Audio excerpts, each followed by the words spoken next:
So South Korea trip? Game ka ba? Kung oo, tamang-tama ang pinuntahan mo. Sa gabay na ito, ibibigay ko sa iyo ang lahat ng kailangan mong malaman para sa isang biyaheng siguradong hindi mo malilimutan. Tara, simulan na natin! Okay, imagine mo to. Sa isang sandali, nakatayo ka sa harap ng isang napakatahimik na templo na libo-libong taon ng tanda. Tapos sa isang iglap, boom! Nasa gitna ka na ng nagkikislapang mga ilaw, matatayog na gusali at tumutugtog na K-pop. Ganyan ang South Korea, isang pambihirang halo ng nakaraan at kasalukuyan. At dito, sabay nating gagalaw rin ang dalawang mundong yan. O sige, unahin na natin yung pinaka-importante sa lahat, ang pagpaplano. Kasi bago ka pa man mag-click ng book flight, may mga ilang bagay ka munang dapat alamin para siguradong magiging smooth ang Korean adventure mo.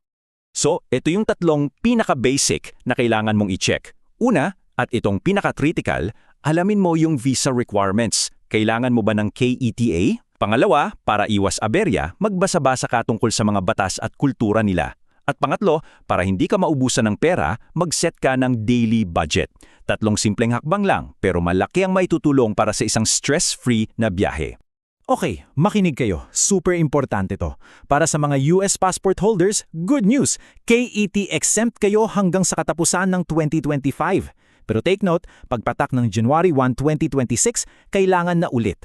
Tungkol naman sa gamot, mag-ingat ng husto. May mga gamot tulad ng ilang pain relievers na bawal doon o kailangan ng special permit. At eto, yung tip na bakay kagulat mo, kahit yung buto-buto sa everything bagel seasoning, yung poppy seeds, bawal na bawal yan sa Korea at pwedeng maging seryosong kaso. Pag-usapan natin ng pera. Magkano ba ang dapat mong i-budget? Well, kung backpacker style ang trip mo, ang 75,000 Korean won kada araw ay isang magandang simula. Kasya na yan para sa isang kama sa hostel, mga pagkain na lutuin mo o sa mga lokal na kainan, pamasahe sa public transpo at syempre mga libreng gawain tulad ng pag-hike. Alright, so set na ang plano mo. Ang tanong ngayon, paano ka gagalaw sa napakalaking syudad? Eto na ang mga sekreto para makonquer mo ang Seoul na parang isang tunay na local. Alam mo ba na ang subway system ng Seoul ay isa sa pinakamalaki at pinakabisi sa buong mundo? Mukha siyang intimidating, di ba? So, paano ka nga ba makakasakay at makakababa ng mabilis at walang ligaw-ligaw? Simple lang ang sagot. T-Money Card. Ito yung magiging best friend mo sa Korea. Isipin mo na lang, ito yung all-in-one pass mo para sa subways, bus at kahit ilang taxi. Pwede mong i-reload kahit saan, may discount ka sa pamasahe, at ito ang the best part, may libreng transfers pa. Sulit ba talaga? Tignan mo tong comparison. Kada sakay mo, may bawas na agad na 100 won. Pero ang totoong game changer dyan ay yung libreng transfer. Kapag lumipat ka mula subway papuntang bus o vice versa, hindi mo na kailangang magbayad ulit. Malaking tipid yan sa buong biyahe mo. Promise! Okay, pro tips para sa navigation. Lahat tayo sanay sa Google Maps, di ba? Pwede mo yan gamitin para maghanap ng mga lugar. Pero pag kailangan mo na ng step-by-step directions para sa paglalakad o pagdadrive, kailangan mong i-download ang Naver Map o Kakao Maps. Yan ang ginagamit ng mga local. At kung magta-taxi, mura lang naman. Basta iwasan mo yung mga call vans. Mukha silang taxi pero mas mahal. Stick to the regular o yung mga legal na jumbo taxis. Pero teka, ang South Korea ay hindi lang naman puro city life at K-pop. Tara, lumabas tayo ng Seoul at tuklasin natin ang napakayamang kasaysayan at ang nakakamanghang ganda ng kalikasan nila. Kung mahilig ka sa history, Gyeongju ang para sa'yo. Para kang naglalakad sa isang open-air museum. Nandoon din ang Bulguk sa Temple at Sekguram Grotto, ang mga kauna-unahang UNESCO sites ng Korea. Gusto mo ng something intense at one of a kind? Mag-tour ka sa DMZ, ang border sa pagitan ng North at South Korea. At para sa mas chill na vibe, maglakad-lakad ka sa Jeonju Hanok Village. Ang ganda ng mga traditional na bahay doon. E kung nature lover ka naman, nako, dapat mong puntahan ang Jeju Island, ang tinatawag nilang Hawaii of Korea. Sobrang ganda! National pastime din nila ang hiking at may 22 national parks sila. Kung ayaw mong lumayo sa Seoul, andyan lang ang Bukhansan National Park para sa isang napakagandang view. At kung hardcore adventurer ka, subukan mo ang multi-day trek sa Jirisan National Park.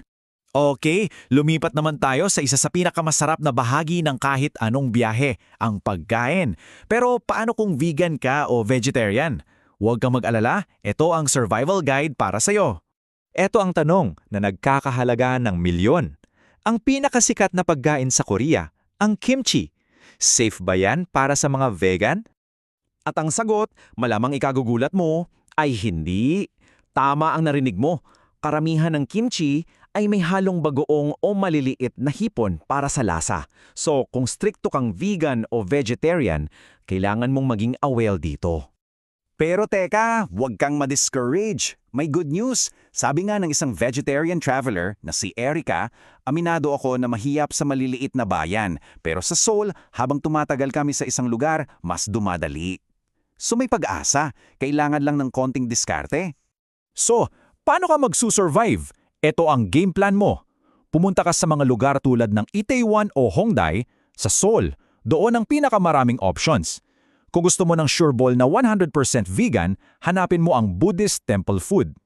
At ito, aralin mo tong mga magic words, yupego, na ang ibig sabihin ay remove o tanggalin.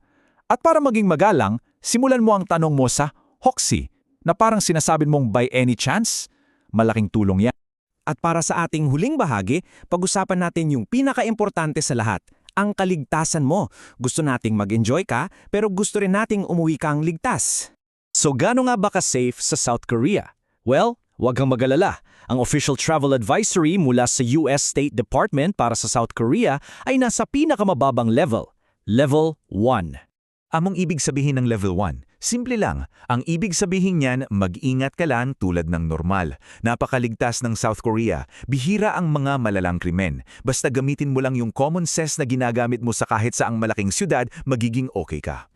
At just in case, para lang panatag ang load mo, screenshot mo to o isave sa phone mo. Malamang hindi mo naman kakailanganin, pero mas maganda ng handa.